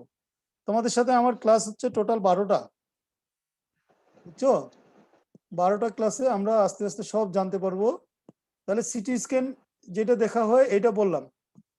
আমার এখন যদি আমরা শুরু থেকে আসি তাহলে এই যে বনি আউটলাইনটা এখানে রেগুলার না? সিটি স্ক্যান বনি আউট, তাহলে কি কি দেখবো সিটি স্ক্যানে? 1 নম্বর দেখবো আমরা বাইরে যে স্কাল্পের মধ্যে কোনো লিজন আছে কিনা, স্কাল্পে কোনো লেসারেশন আছে কিনা, কোনো হেমাটোমা আছে কিনা, ওইটা থাকলে আমরা এখানেই দেখতে পাবো। বোনসের মধ্যে যদি আমরা দেখি বোনসের মধ্যে কোনো ফ্র্যাকচার আছে কিনা সেটা দেখতে পারবো। সেটার জন্য আমাকে বোন উইন্ডোটা লাগে আর কি, বোন উইন্ডো ফিল্মটা হলো সেখানে এই ব্রেনটা থাকবে না, শুধুমাত্র বোনসটা থাকবে। দেখি আছে কিনা আমার এখানে, দেখি দেখি দেখি এইখানে দেওয়া নাই রে।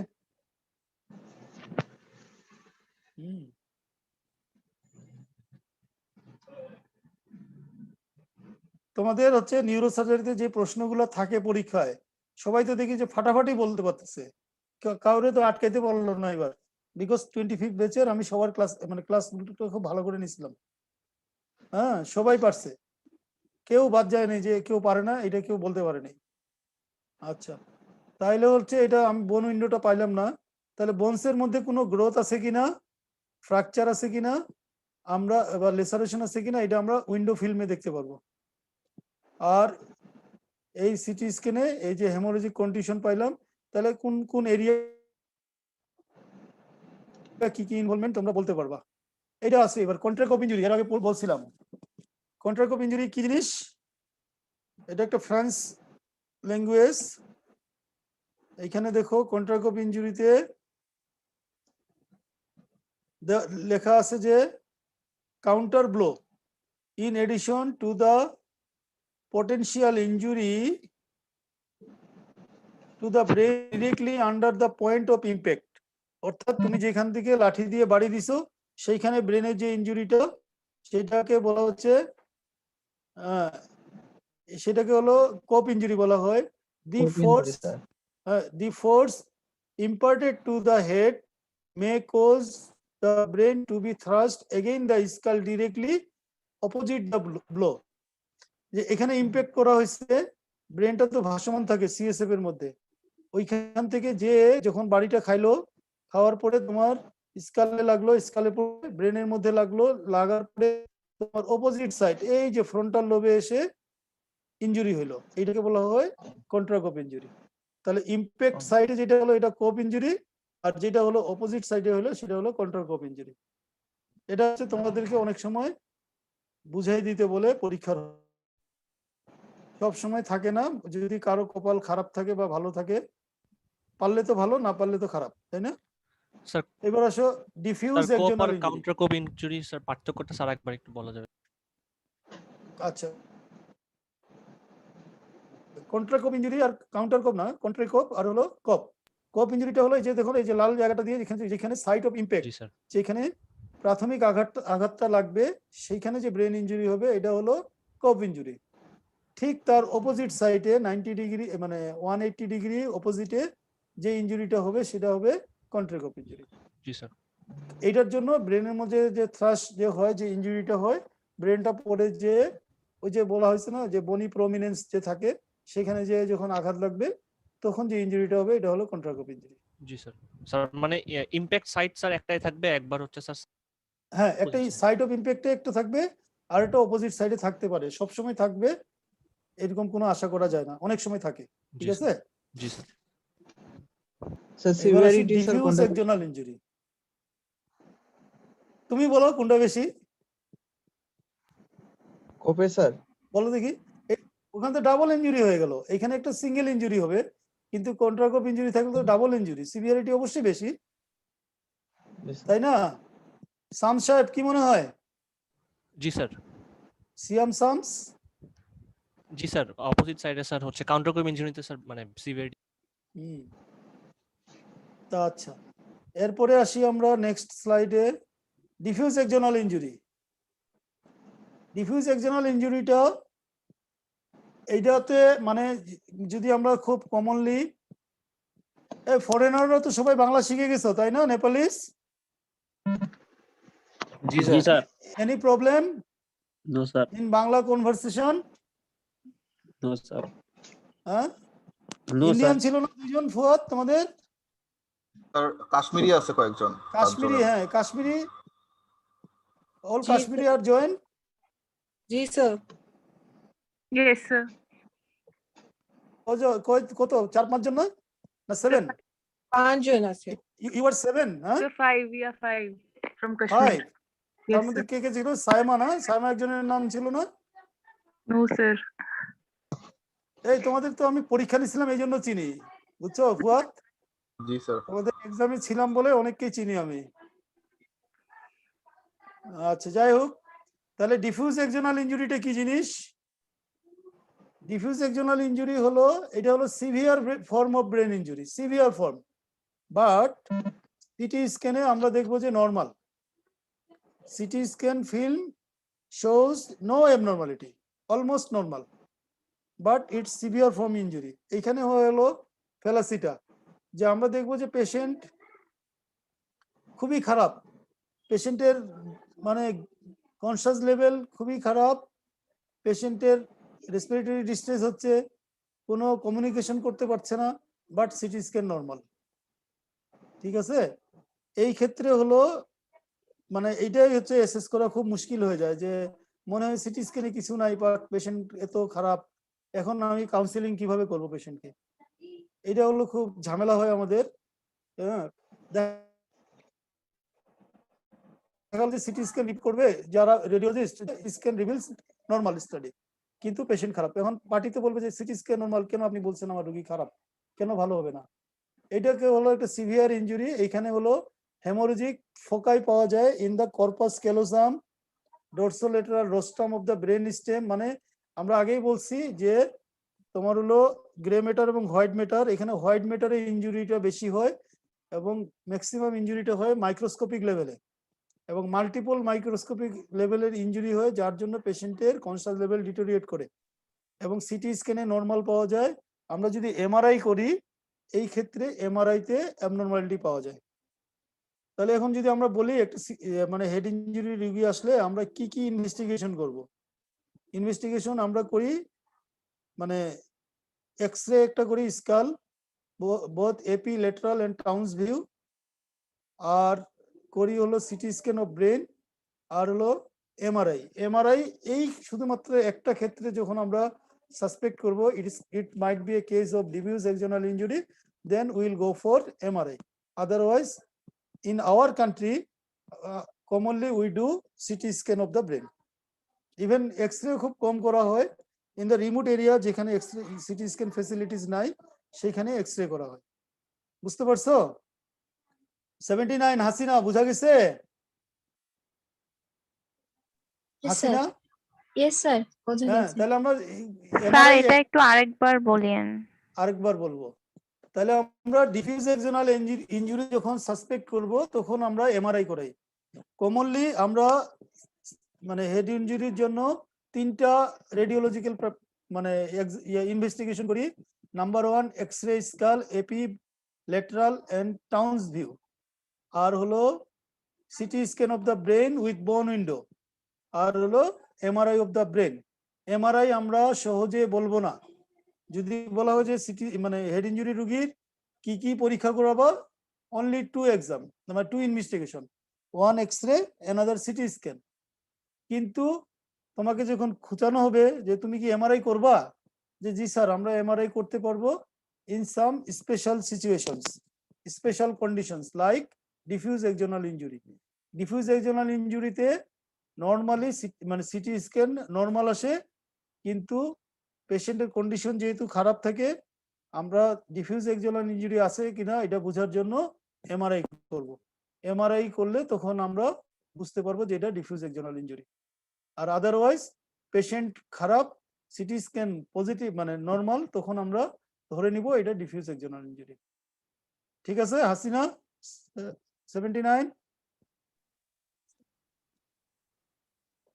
হ্যালো জি স্যার, শুনতে পাচ্ছি আমরা স্যার। হাসিনা শুনতে পাচ্ছে না, ও বলতো আবার বললো যে অনুশ্রী চক্রবর্তী। জি স্যার। মানে তোমরা ঘুমাই গেলা কিনা আমি এই চিন্তা করতেছি। না স্যার। হ্যাঁ, তাহলে এইটা হলো ডিফিউজ এক্সোনাল ইনজুরি। আচ্ছা, নেক্সট স্লাইড বলো। এক্সোনাল রিট্রাকশন বল লেখা আছে না, ওইটা মানে কি স্যার? এগুলো হলো radiological term. These are the radiological term. হ্যাঁ, এগুলা হচ্ছে এক্সোনাল রিট্রাকশন বল, মাইক্রোগ্লিয়াল স্টার্স। হ্যাঁ, এগুলা হচ্ছে তোমার হলো রেডিওলজিক্যাল টার্মিনোলজি। এগুলা ওই রেডিওলজিস্টটা লিখবে যেখানে হচ্ছে তোমার এই ফিচার্স গুলো পাওয়া যাবে। This features will be present in MRI. হ্যাঁ, এমআরআই তে পাওয়া যাবে। স্যার এই যে বলো sir coup injury and sir coup injury and হচ্ছে স্যার এই এক্সোনাল ইনজুরিতে তো স্যার এই ভিতরে যদি হচ্ছে স্যার আমার মুভমেন্ট করার ফলে তো স্যার ড্যামেজ হচ্ছে, কিন্তু স্যার আলটিমেটলি বাইরে থেকে স্যার আউটলুক থেকে কিভাবে ডিফারেন্সিয়েট করবো যে কোনটা কোন টাইপের ইনজুরি? এই যে পেশেন্টের হচ্ছে কন্ডিশনের উপর ডিপেন্ড করবে। তোমার যদি দেখো পেশেন্টের কন্ডিশন ভেরি পুয়ার, পেশেন্টের কনসাস লেভেল খুবই খারাপ, বাট সিটি স্ক্যান নরমাল, তখন বাইরে থেকে প্রেডিক্ট করতে হবে যে এটা diffuse axonal injury. This are the fallacies. হ্যাঁ, নরমালি তোমার মানে এটা হচ্ছে এখন তো আমরা পড়াশোনা করতেছি জানার জন্য, পরীক্ষা পাশের জন্য আরো পড়ানো হবে, আরো জানতে পারবা। তাইলে একটা মানে যখন দেখবো পেশেন্টের কন্ডিশন, ক্লিনিক্যাল কন্ডিশন খুবই খারাপ, but CT scan like this normal, তখন আমরা সাসপেক্ট করবো this is a case of diffuse axonal injury. তখন আমরা পেশেন্টকে এমআরআই মানে ইনভেস্টিগেশন সাজেস্ট করব। কিন্তু আমরা কেমনে করবো? আমাদের দিনাজপুরে তো এমআরআই নাই ফুয়াদ সাহেব। হবে ইনশাআল্লাহ। ছিল তো রংপুরে স্যার, রংপুরে রেফার করবি তো, যাইতে যাইতে তো রোগী মাইরা মরে যাবে, তখন তো আবার বদনাম হবে যে দিনাজপুর থেকে এত খারাপ রোগীটা কেন এখানে পাঠিয়ে দিল। মেশিন কিনে নেব। হ্যাঁ, কি করবি?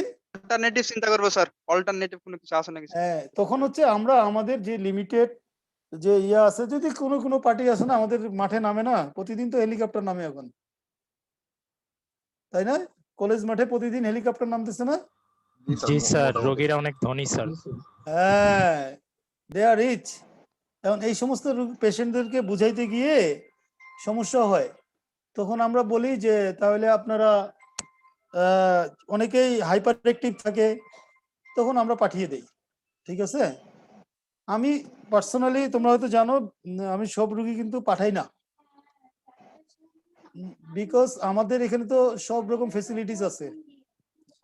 যদি সার্জারি লাগে আমি আছি, তাই না? যদি আইসিইউ লাগে আমাদের তো আইসিইউ আছে, যদি আইসিইউ লাগে আইসিইউ তো আছে, তাই না? কিন্তু তারপরেও সব রকম পেশেন্ট হলো স্যাটিসফাইড হয় না, তখন তাদেরকে পাঠিয়ে দেওয়া হয়। এই যে মাস 3 আগে আমি একটা সার্জারি করছিলাম, বুঝছো, বাইরে, মানে তখন রাত 12টা বাজে, শীতের সময়, প্রচন্ড শীত। এই শীতের সময় আমার বাসায়, আমার বাড়ি তো দিনাজপুরে, তোমরা তো জানোই, পরিচিত লোকজন আছে না, আমার ফোন দিচ্ছে রাত 12টার সময়, ফোন দিয়ে বলে যে ডাক্তার সাহেব আমরা আপনার বাসার নিচে। নিচে কেন?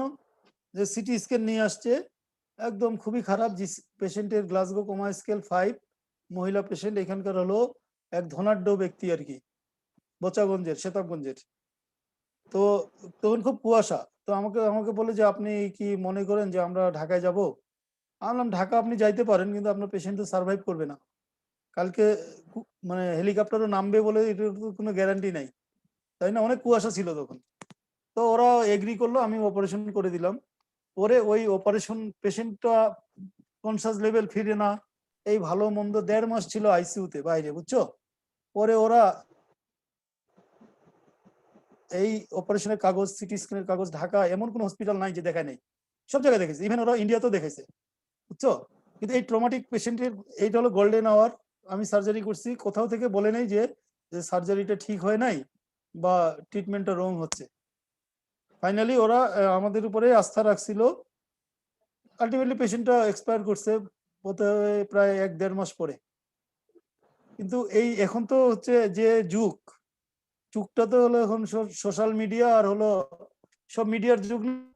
কারো কিছু হইলে মুহূর্তের মধ্যে সবাই করে, মানে পাবলিশ করে দেয় বা আরেক জায়গায় ভেরিফাই করে। এই জন্য আমাদেরকে আমাদের নলেজ যতটুকু আছে অথেন্টিক হইতে হবে, বুঝছো না? হুটহাট করে আমরা পাঠাইতেও পারবো না, কিছু বলতেও পারবো না। অন দ্য কন্ট্রারি, ওই পেশেন্টের পাশাপাশি আরো একটা পেশেন্টের সার্জারি করছিলাম, এটাও প্রায় মাস 1.5 ছিল। এই পেশেন্টটা ভালো হয়ে গেছে, এখন সে হেঁটে হেঁটে আসে। এখন সে মানে রাগী খুব, কারো কথা শুনতে পারে না, রাগ করে, কিন্তু পেশেন্টটা সার্ভাইভ করে গেছে। তো এই জন্য মানে সব রুগীকে আমরা পাঠাইতে পারি না। এখন এমআরআই করার জন্য যখন পাঠাবো তখন কথা হবে যে এই রুগীটা কেন পাঠাইলাম এমআরআই করতে। কারণ পেশেন্ট যদি উইশ করে তাহলে তো পাঠাইতে হবে, নাকি বলো ফুয়াদ সাহেব? জোর করে চিকিৎসা করবা? স্যার পেশেন্টের অ্যাটেন্ডেন্সের কথা এরকম তো আমরা আমাদের বইয়েরও শুরুর দিকে লেখা থাকে যে যদি পেশেন্টের অ্যাটেন্ডেন্সটা যায় তাহলে তাদের মন রাখার জন্য মাঝে মাঝে কিছু করতে হয়, এরকম কিছু শুনছি হ্যাঁ, আমরা। যারা তোমার উপর আস্থা রাখবে, তোমার উপর যারা রিলাই করবে, তুমি তাদের জন্য জান দিতে পারবা। কিন্তু যারা রাখবে না তাদেরকে তো রাখা যাবে না। রাখা যাবে?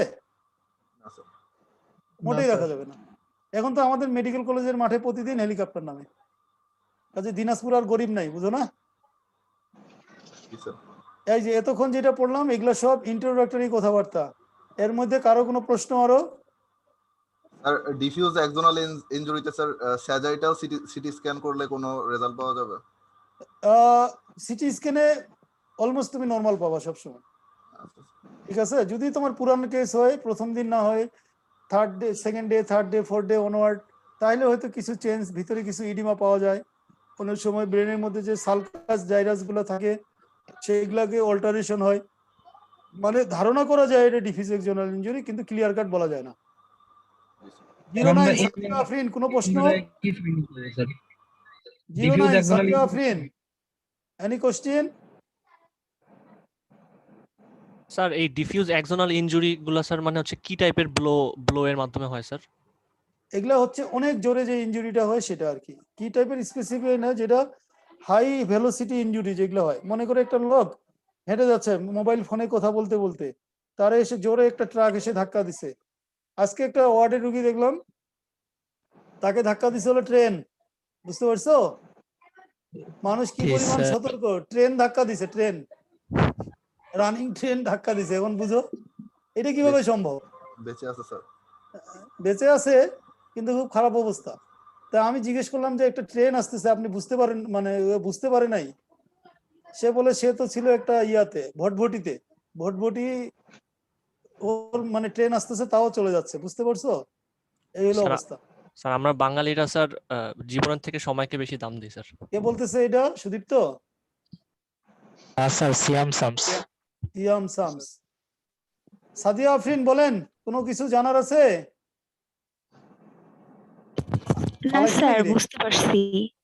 না না, পালাইছে নাকি আবার? আমি র্যান্ডম না জিজ্ঞেস স্যার, করতেছি, কেউ পালাইছে নাকি আবার? স্যার আছি। Sir, রুকাইয়ার কি the অবস্থা? question. রুকাইয়া? আসসালামু আলাইকুম। হ্যাঁ, ওয়ালাইকুম সালাম। সবার সালাম নেওয়া হয়ে গেছে আগেই। বুঝতে জি স্যার। পারছো এর মধ্যে কিছু? জি স্যার, রুকাইয়া বুঝলাম তো একবার অনেক আসছিল কিছু। আমার চেম্বারে।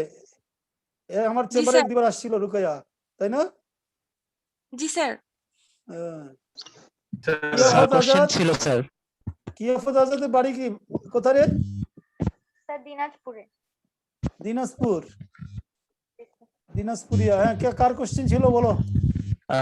স্যার ডিফিউজ এক্সোনাল ইনজুরির পেশেন্ট গুলো তো তাহলে স্যার মানে বাঁচার সম্ভাবনাটা খুবই কম। না, খুব কম না। আমাদের তো we have good ICU support. সম্ভাবনা কম, অনেক রোগী খারাপ হয়ে যায়, কিন্তু অনেকগুলো রোগী আবার ভেজিটেটিভ হয়। ভেজিটেটিভ মিন্স পেশেন্টের কোনো রেসপন্স থাকে না, ঠিক আছে, খালি বেঁচে জি থাকে, স্যার। এরকম হয়। আচ্ছা স্যার স্যার আর ওই স্যার ডিফিউজ অ্যাক্সোনাল ইনজুরিতে স্যার আমরা যেগুলো দেখতে পাই স্যার এই যে ডরসোলেটাল rostral vein মাইক্রোগ্লিয়াল stars axonal retraction বল স্যার এগুলোর কোনো ছবি আপনার কাছে আছে যাতে আমরা দেখে না না বুঝতে আমার পারতাম? কাছে এমআরআই নাই, এমআরআই ছবি থাকলে আমি দিতাম।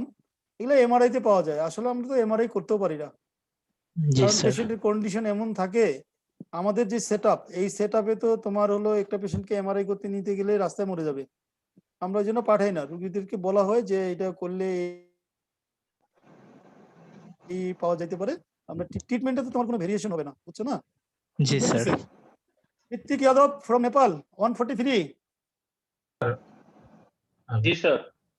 হ্যাঁ স্যার আপনি এই যে বললেন না যে স্যার হচ্ছে ডিফিউজ অ্যাক্সোনাল ইনজুরি বা ওই আপনার একটা পেশেন্টের হচ্ছে পরবর্তীতে রাগ করে আর কি, তো স্যার এইরকম হেড ইনজুরির ইয়ার ক্ষেত্রে কি স্যার এরকম সাইড মানে অ্যাডভার্স ইফেক্টস গুলো কি স্যার সার্জারির পরে কি স্যার ইনএভিটেবল, মানে আমি নট অনলি সার্জারি, তুমি যদি কনজারভেটিভও রাখো, পোস্ট ট্রমাটিক সাইকোসিস হয়। হ্যাঁ, পোস্ট ট্রমাটিক সাইকোসিস খুবই ইম্পর্টেন্ট, ম্যাক্সিমাম পেশেন্ট, অনেক পেশেন্টেরই হয়, আবার এটি ঠিক হয়ে যায়। Okay Ritwik Yadav, is there any question? No sir. No question? No sir. তুমি কোথায়, নেপালে? জি স্যার। তোমরা আসবে কবে, লকডাউন উঠে গেলে? জি স্যার। নেপালের অবস্থা নাকি খারাপ, ইন্ডিয়ান ভেরিয়েন্ট চলে গেছে নাকি? ইজ জি ইট? স্যার। Yes sir. ও সমস্যা। তোমার নেপালে কোথায় বাসা? স্যার জনকপুর। জনকপুর। তোমার ছবিটা দেখাও, আমার ছেলে তোমার ছবি দেখবে। কই আসছো? হ্যাঁ জি স্যার। আমার বেটা কিন্তু তোমার ক্লাস শুনতেছে, বুঝছো? কই যাদব কই? আসছে। আসছে তো স্যার। ও আছে, আমি কেন দেখা ফুল যাচ্ছে স্ক্রিন স্যার। করতে পারছি না রে, দাঁড়াও তোমারে স্যার দেখি। ভিউটা আপনি দেখলে স্ট্যান্ডার্ড হবে দিতে পারেন স্যার। স্যার, স্ট্যান্ডার্ড দিয়ে দেখতে পারেন, অথবা আরে আমি তো সাইড বাই সাইড। কই যাদব? আর কারো কোশ্চেন বলেন? অনেক বক বক করছি, 1 ঘন্টা হয়ে গেছে। স্যার কোশ্চেন ছিল। জি বলেন প্লিজ, কি নাম? ইয়াসমিন ইরা। জি বলেন। স্যার গ্লাসকো স্কেল যেটার কথা বলছেন ওইটা কি সব নেক্সট হেড টাইম, ইনজুরিতে দেখা হয়? নেক্সট টাইমে এই ব্যাপারে আমরা ডিটেল আলোচনা করব। গ্লাসগো কোমা স্কেল হলো এমন একটা স্কেল যেটা দিয়ে একটা পেশেন্টের আনকনশাস বা কনশাস লেভেল মেজারমেন্ট করা হয়। হ্যাঁ, এটা হেড ইনজুরিতে হইতে পারে, এটা স্ট্রোকে হইতে পারে, এটা এনি আনকনশাস পেশেন্টের জন্য হইতে পারে, ঠিক আছে? জি not sir. Only for head injury. Okay sir, thank you. Sir it একটা ইজ এ কোশ্চেন ছিল স্কেল, এটা বাই হুইচ? জি জি কে স্যার। কে জুবাইর ইসলাম জিম স্যার। বলেন। স্যার সার্জিক্যাল ডিকম্প্রেশন মানেটা কি স্যার? সার্জিক্যাল ডিকম্প্রেশন, এই যে আমরা একটা সিটি স্ক্যান দেখলাম না এখানে, জি স্যার। এই যে এখানে একটা সিটি স্ক্যান দেখলাম, তাই না? সিটি স্ক্যানে এখানে আমরা দেখছি যে ব্রেন মেটারটা কম্প্রেশনের মধ্যে আছে, চাপে আছে, এখানে প্রেসারের মধ্যে আছে। প্রেসার কেমনে বুঝবো আমরা? তার ভেন্ট্রিকল গুলো মাইল্ডলি ডাইলেটেড হয়ে গেছে, এক পাশের ভেন্ট্রিকলটা বোঝা যাচ্ছে না, এবং মিড লাইনটা শিফট হয়ে গেছে, তাই না? এটা হলো ব্রেনটা আন্ডার কম্প্রেশন, আন্ডার প্রেসার। এইটাকে ডিকম্প্রেশন মানে এখানে আমরা যে সামনে বড় করে ক্রেনিওটমি করব বা ছোট মিনি ক্রেনিওটমি করব, করে এই যে ব্লাডটা আছে না, কন্টিনিউয়াস ব্রেনটা, এটাকে বাইর করে দিব, বাইর করে দিলে ডিকম্প্রেশন হয়ে গেল। জি স্যার। ঠিক আছে, বুঝা গেছে? কে তুমি প্রশ্ন করছিলা? Sir Jubair Islam gym. আরে আমি কিন্তু সবাইকে একসাথে দেখতে পাচ্ছি না, এটাই তো সমস্যা। স্যার একটা প্রশ্ন ছিল। জি বলেন প্লিজ, স্যার এনি এই যে কোশ্চেন? স্যার এই যে কন্ট্রাক্ট ইনজুরি, এটা কি সব ধরনের হেড ইনজুরিতেই হবে নাকি স্যার? না না না না, সবগুলাতে হবে না, হইতে পারে, কোনোটাতে হইতে পারে, কোনোটাতে হবে না। এটা স্যার এটা কি সিটি স্ক্যান দেখে বুঝবো আমরা? হ্যাঁ, সিটি স্ক্যান দেখেই বুঝতে পারবো। ওয়ার্ডে আসবা, বুঝতে পারবা। স্যার বড় ভাই স্যার বোনরা একটা কোশ্চেন ছিল। নাই যে সবাই তো আমার সাথে। জি বলেন প্লিজ। স্যার এই যে আমরা যে এখন ইয়েতে দেখতেছি সিটি স্ক্যানটা দেখতেছি স্যার, এখানে যেরকম দেখতেছি normally sir haemorrhage with slightly oedema থাকলে কি এই ফিচারটা দেখা যাবে স্যার সিটি স্ক্যানে? হ্যাঁ, ইডিমা থাকলে বোঝা যাবে, ইডিমা না থাকলেও বোঝা যাবে, হেমাটোমা থাকলে দেখা যাবে, হেমাটোমা না থাকলেও দেখা যাবে। এখানে তো স্যার হাইপারডেন্স এরিয়া আর সারাউন্ডিংস এ হচ্ছে স্যার হাইপোডেন্স এরিয়া আছে, এই জন্য বললাম স্যার যে এরকম ফিচার পেলে কি না আমরা তুমি এটা তো হ্যামোরেজের দিকে যাব? তুমি যদি এখন মনে করো একটা সিটি স্ক্যান দেখতেছো, ট্রমাটা আজকে হয়েছে, একটু আগে অ্যাক্সিডেন্ট হয়েছে, এখন তুমি করছো, এখন তো তুমি ইডিমা নাও পাইতে পারো। হ্যাঁ, ফর দ্য টাইম বিং তুমি পরে এটা পাবা। Okay sir. নেক্সট আর কেউ কে কে নিউরোসার্জন হবা এই এতগুলো লোকের ভিতর? কে কে হবে? ফুয়াদ বলতেছে না কেউ সাহস করে? স্যার আমরা ভালো একজন স্যার উৎসাহিত হবে স্যার নিউরোসার্জন হতে। আমি তো উৎসাহিত করার চেষ্টা করি স্যার এখনই সাহস নাই স্যার। আরে সাহস নেই মানে এই যে তোমার মনে করো তোমাদের এই যে সিনিয়র বেচ, আমি ইয়ারা কোন বেচ ছিল? সাব্বির 21তম ব্যাচ ভাই। সাব্বির প্রথমে ইন্সপায়ার্ড যে সাব্বির হলো নিউরোসার্জন হবে। আমি তো তখন সদ্য আসছি। 21তম বেচ। 22তম বেচের শাহজাহান। শাহজাহান কোন বেচের? 21 স্যার 22তম শাহজাহান ওই যে ইয়ার ঠাকুরগাঁয়ের সাজু ভাই। 22তম ব্যাচ। সাজু ভাইকে খুব চেষ্টা করলাম নিউরোসার্জন বানাইতে, কিন্তু সাজু ভাই চলে গেল রেডিওলজিতে। ঠিক আছে, ও কিন্তু অনেক ভালো কাজ করছে। তারপরে 22তম বেচের তো সাকিব ভাই কাজ করতেছে, এই চেষ্টা করেই যাচ্ছে, তাই না? সাকিব ভাই তো 21তম ব্যাচের স্যার। আচ্ছা, সাকিব ভাই চেষ্টা করেই যাচ্ছে। আর হচ্ছে 22তম বেচ 23-এর তো ছিল অনেকেই যারা হলো মানে আগ্রহী। 24 তো চলেই গেল, কিছু অংশ রয়ে গেছে এখন। তো আমার মনে হয় নিউরোসার্জারি সম্পর্কে কেউ কি কারো কোনো এক্সপেরিয়েন্স আছে ফ্যামিলিতে, বন্ধু বান্ধব? বলতে পারো। ক্লাস আজকের মতো মোটামুটি শেষের দিকে, এখন হলো ফর্মাল ইনফর্মাল আলোচনা। কারো কিছু জানা আছে নিউরোসার্জারি সম্পর্কে? স্যার ক্যারিয়ার অপরচুনিটি কেমন স্যার আমাদের এখানে? হ্যাঁ, ক্যারিয়ার অপরচুনিটিস কেমন স্যার নিউরোসার্জারিতে, মানে বাংলাদেশে? খুবই এক্সেলেন্ট। আমাদের দেশে টোটাল মানুষ কত? Sir around 17 crore। 18 করোড়, তাই না? জি স্যার। আমাদের দেশে 18 করোড় বা 17 করোড় মানুষ, জনসংখ্যা, পপুলেশন। আমাদের দেশে নিউরোসার্জন কত জানো? না স্যার, জানতে চাই স্যার। এখন মনে হয় 170। স্যার ফিমেল নিউরোসার্জনের নাম্বার কত যদি বলতেন একটু? হ্যাঁ, ফিমেল এটা বলতেছি 170 নিউরোসার্জন এখন। তার মধ্যে মনে করো কিছু মারা গেছে, কিছু হ্যান্ডিক্যাপ, কিছু অসুস্থ, কিছু বিদেশে আছে। হ্যাঁ, হাইলি মানে অ্যাক্টিভ নিউরোসার্জন আমাদের দেশে ধরো 100। এখন 100 নিউরোসার্জন যেখানে হলো আমাদের অ্যাক্টিভ, ম্যান পাওয়ার হলো 18 করোড়, তাহলে একজনের ভাগে কতগুলো পেশেন্ট? 18 লক্ষ, তাই না? 18 লাখ। জি স্যার। তাহলে কি পরিমাণ লোড! তাহলে এখানে মানে আমাদের দেশের জন্য খুবই প্রসপেক্ট। আমি যেটা দিনাজপুরে করি এটা তো কোনো নিউরোসার্জারি না, বুঝছো? এটা হলো general neurosurgery, very much general. কিন্তু আমার যেমন সুপার স্পেশালিস্ট হয়ে যাব ঢাকাতে, যেমন মনে করো ম্যাডাম জিজ্ঞেস করছিলেন কয়জন ফিমেল নিউরোসার্জন আছেন, এই তো 4 জন খুব বড় নিউরোসার্জন আছেন। একজন professor Uttara women's medical college আছেন, হ্যাঁ, প্রফেসর রেজিনা হামিদ ম্যাডাম। উনি আমাদের মানে ওনার আন্ডারে একসময় আমি ট্রেনিং করছি, উনি সিএ ছিলেন। তারপরে অ্যাসিস্ট্যান্ট প্রফেসর আছেন হলো 3 জন, আর্মিতে একজন মেজর আছেন। এই 4 জন হলো উপরে, এরপরে আরো 4 জন আছেন, 3 জন বা 4 জন, কাজে 6-7 জন আছে। হ্যাঁ, কোন ম্যাডাম জিজ্ঞেস করছিল ফিমেল কয়জন? ম্যাডামের নাম মুজদালিসা নুহা। কত নম্বরে আমি তো দেখতে পাচ্ছি না।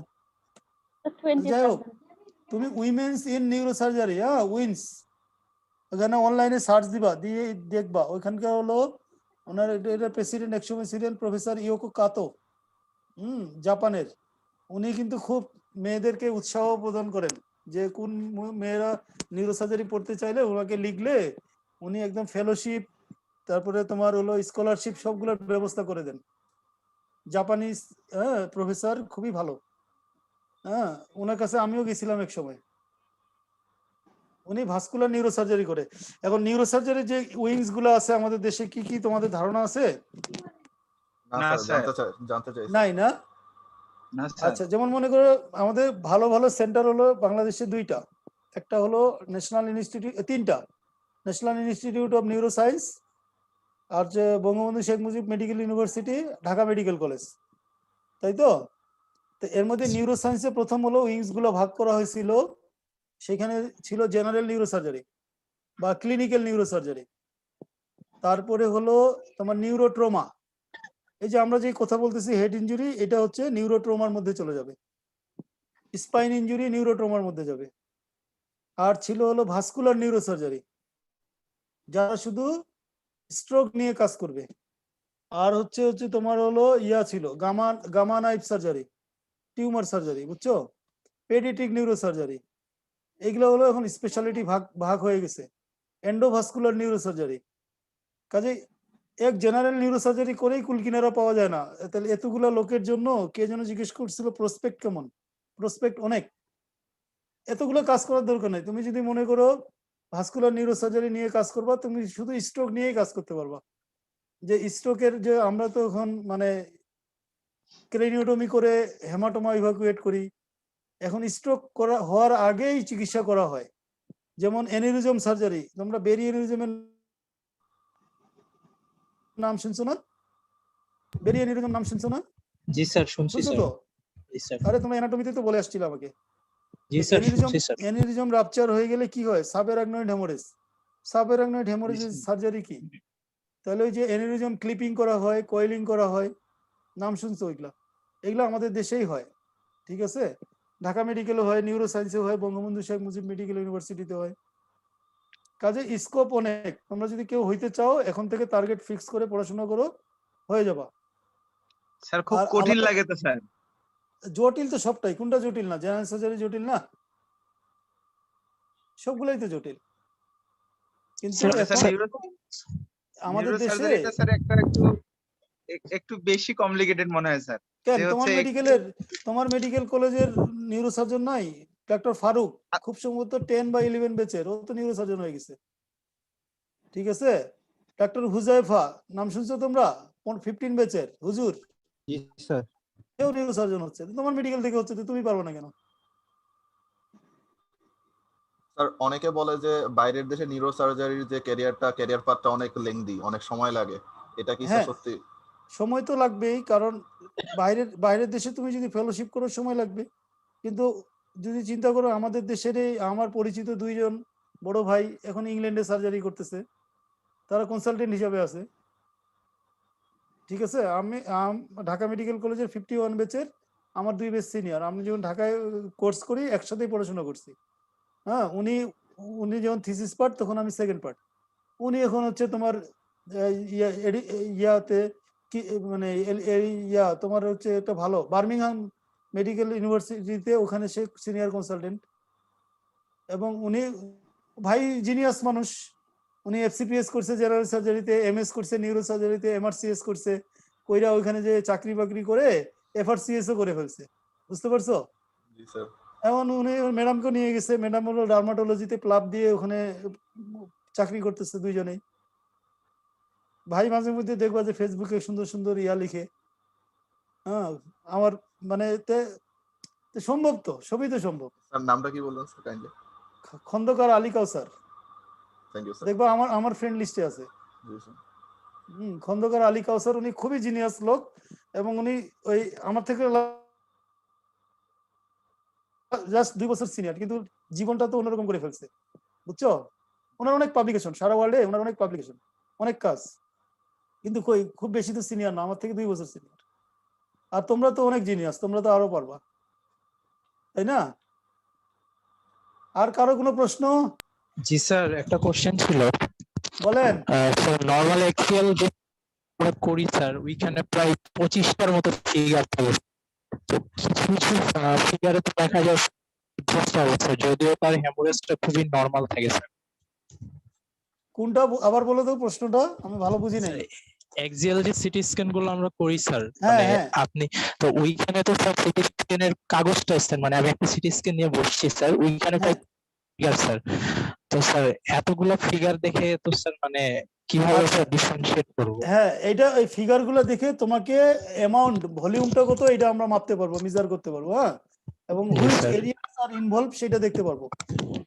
ঠিক আছে, ওই যে তুমি 25টা কার্ড দেখতেছো না, প্রত্যেকটা কার্ডের আলাদা আলাদা তার লোকেশন এবং কতটুকু মানে টোটাল অ্যামাউন্ট অফ ব্লাড এটা আমরা জানতে পারবো। এটা জানার পরে আমরা ক্যালকুলেট করব যে whether we will go for surgery or not। ঠিক আছে, এবং আউটকামটাও আমরা বলে দিতে পারবো যে তার কোন এরিয়াটা ইনভলভ আছে এবং কতটুকু ইনভলভ আছে। এটা থেকে আউটকামটাও মেজার করা যায় যে কিছু স্পেসিফিক এরিয়া আছে যেখানে সার্জারি করলে আউটকাম ভালো, আবার কিছু এরিয়ার জন্য খারাপ। ওই জন্য এগুলো যখন আমরা সরাসরি সিটি স্ক্যান দেখবো তখন আরো বলতে পারবো, বুঝছো? তোমরা সবই পারবা। যেমন Surgery- লাস্ট কালকে যেমন ওটি হলো আমার, কালকের ওটিতে টনি চাকমা আছে না তোমাদের আপি, টনি চাকমা কালকে অ্যাসিস্ট করছে 2টা ওটিতে। ঠিক আছে, একটা হলো ঘাড়ের স্পাইনাল টিউমার আর একটা হলো পিএলআইডি, এবং 2টা পেশেন্টই ভালো আছে। সে তো খুব এক্সাইটেড। টনি দিকে চিনো না? জি স্যার। আচ্ছা, তার আগের দিনে কে যেন অ্যাসিস্ট করলো, সোমা। তো তোমরাও করবা। আমার তো তোমরা তো হয়তো শুনবা যে আমার এখানে আমার সাথে অপারেশন না করলে লগ বুকে সিগনেচার নাই, অপারেশন করতে হবে এভাবে হোক। ঠিক আছে, নরমালি বড় ভাইরা নাহিদ ভাইও অনেক ওটি করে গেছে আমার সাথে। ঠিক আছে, তার আগে হচ্ছে মানে সবাই করছে। তোমরা যারা মানে নেতৃস্থানীয় আছে এরা আবার বেশি করে দেখি। এক ভাই তো কয়ে গেল যে স্যার আমি বেশি করে গেলাম, ওদেরকে মাফ করে দিয়েন। না, তা তো করা যাবে না। নরমালি কি প্রশ্নকার আমাদের হয় স্যার, সেখানে যদি স্যার আমরা মানে স্টুডেন্ট থাকা অবস্থায় অ্যাটেন্ড করি তাহলে কি কোনো সমস্যা আছে কিনা? কি ওপেন করতে চাও? মানে যদি আমরা জয়েন করি স্যার, আপনারা যখন সার্জারি করতে থাকেন।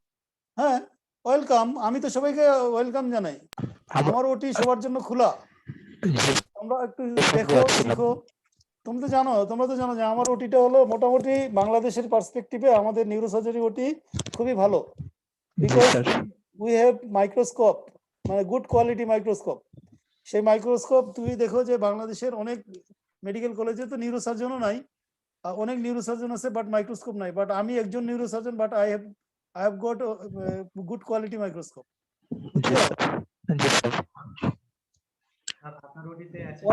মাইক্রোস্কোপ আছে আমাদের হলো ক্লেভিয়াম আছে। আগে তো আমি ম্যানুয়ালি হাত দিয়ে কাজ করতাম, এখন তো আমরা ইলেকট্রিক দিয়ে কাজ করি। আমাদের ওটি টেবিল ভালো, লাইট ভালো, কেন আমাদের সবই হবে। আমাদের বি ব্যাচের কয়েকজন স্যার এই আপনার 2টা ওটি দেখছিলাম আমরা বি ব্যাচের না, তুমি দেখো এই যে কোভিডে গত বছর আমার টোটাল ওটি হয়েছে 96 লাস্ট ইয়ারে। যদিও কোভিড ছিল, ওটি কম হয়েছে, পেশেন্ট কম ছিল।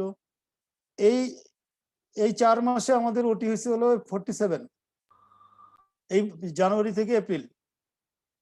তাহলে এখন হলো লোকজনের আস্থা বাড়তেছে, পেশেন্টের চাপ বাড়তেছে। একাই তো এত কাজ আসলে করা যায় না। তোমরা যারা ইন্টারেস্ট আছো, তোমরা যদি কলেজ টলেজ খুলুক, আল্লাহ সবাইকে ভালো রাখুক, তোমরা আসবা, অলওয়েজ ওয়েলকাম, বুঝছো? আমি তো সবাই চাই যে তোমরা আসো, দেখো। অথচ আমরা যখন ছাত্র ছিলাম আমাদের স্যাররা তো এত লিবারেল ছিল না, কাছেই ভিড়তে দিত না।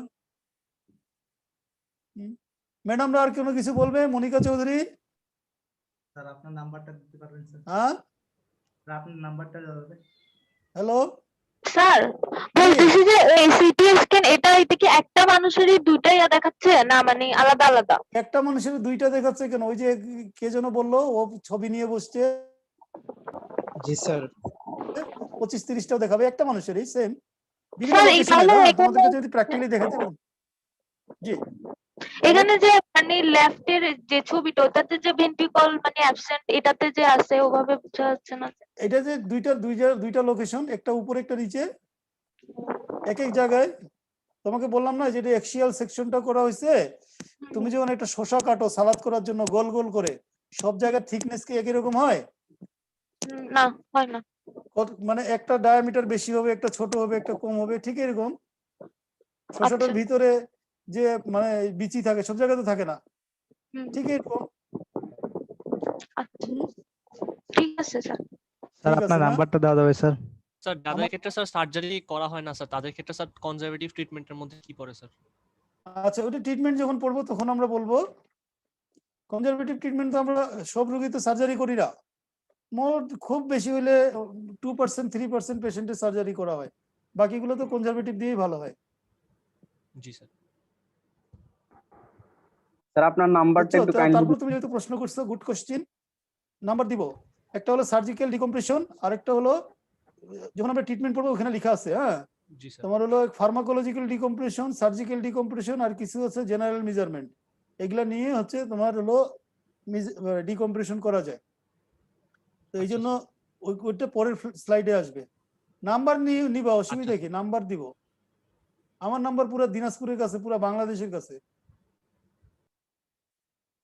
আর কাকে জিজ্ঞেস করবো? র্যান্ডম রুবাইয়াত জয়, কোনো কথা কইলা না যে? 123 123। Yes sir. বলো, কোনো প্রশ্ন? না স্যার। নাই? না স্যার। এটা কেমন কথা হইলো? একটা দুটো কোশ্চেন করো। পড়তে হবে স্যার তারপর। আরে পড়তে হবে কি, নিউরোসার্জারি সম্পর্কে কোনো প্রশ্ন নাই? আপাতত এই মুহূর্তে নাই, আমি পড়ে জানাবো পরে। তোমাদের ইয়াতে মেডিকেলে কয়জন নিউরোসার্জারির পোস্ট আছে এটা জানো? স্যার বলেন স্যার। জানো না? পোস্ট আছে হলো অ্যাসোসিয়েট প্রফেসর 2 জন, একজন অ্যাসিস্ট্যান্ট প্রফেসর আমার মতো 2 জন, সিনিয়র কনসালটেন্ট একজন, কয়জন হলো? 4 জন, রেজিস্ট্রার একজন, 5 জন, অ্যাসিস্ট্যান্ট রেজিস্ট্রার 3 জন। তাহলে কত মানুষ থাকার কথা? আছি আমি একাই। তাহলে কে যেন জিজ্ঞেস করলো পার্সপেক্টিভ কেমন? পার্সপেক্টিভ অনেক ভালো, ঠিক আছে। আমাদের হাসপাতাল ছাড়া স্যার বাইরে অপারেশন কেমন স্যার? বাইরে অপারেশন তো হই, না হলে কি খাবি বেটা? হ্যাঁ কি খাবি? কো ফুয়াদ, হাসতেছিস কেন? আর আমাদের এখানে ঢাকায় তো স্যার আপনি সরকারি বেতন স্যার, বলছিলেন আমাদের সরকারি বেতন। সরকার তো অনেক বেতন দেয়। জি স্যার। কি কইস? আপনি তো স্যার সম্ভবত ঢাকায় এসে করছেন আমাদের, বলছেন, আমরা শুনছিলাম। ঢাকায় তো পড়াশোনা করছি, ঢাকা মেডিকেলে। স্যার ঢাকা সার্জারির কথা আর কি স্যার, সার্জারি কিছু করছেন, যেমন আমাদের খিদমা হসপিটালের কথা বলছিলেন খুব সম্ভবত। হ্যাঁ, ঢাকা শহরের এমন কোনো হসপিটাল নাই যে আমি অপারেশন করি নাই। সদরঘাট থেকে গাবতলী, বুঝছো? বাট আমি তো অনেকদিন ছিলাম না ঢাকায়, ওই জন্য ঢাকা শহরে সব চিনি, একদম সদরঘাট থেকে গাবতলী যত আছে, এদিকে উত্তরা। তো ঠিক আছে, তাহলে তোমাদের ঈদের আগে আর ক্লাস হবে? মুনতাসির, মুস্তাকিম? স্যার না স্যার, না স্যার, আপনার ক্লাস আর সম্ভবত হবে না স্যার, ঈদের পর। আচ্ছা, তো ক্লাস যেদিন হবে সেদিন জানাই নিবা। আর আমার মোবাইল নম্বর 01712151512। সেদিনে তো তোমাদের এক বড় ভাই মানে নিউরো সায়েন্সে ভর্তি করছিল, তার মাকে মারা গেল, আমি বললো যে স্যার সার্জারি করবো কিনা, আমি অপারেশন করাইলো না, পরে তো মারা গেল। কার জন্য? আম্মা? জি স্যার, দেখছিলাম, এখন খেয়াল নাই স্যার, নামটা মনে নেই। তো ঠিক আছে, তাহলে আজকের জন্য গুড নাইট। জি sir, thank you sir. Good night sir. Sir ধন্যবাদ স্যার। আসসালামু আলাইকুম স্যার। ওকে স্যার, আসসালামু আলাইকুম স্যার। আসসালামু আলাইকুম স্যার। আসসালামু আলাইকুম।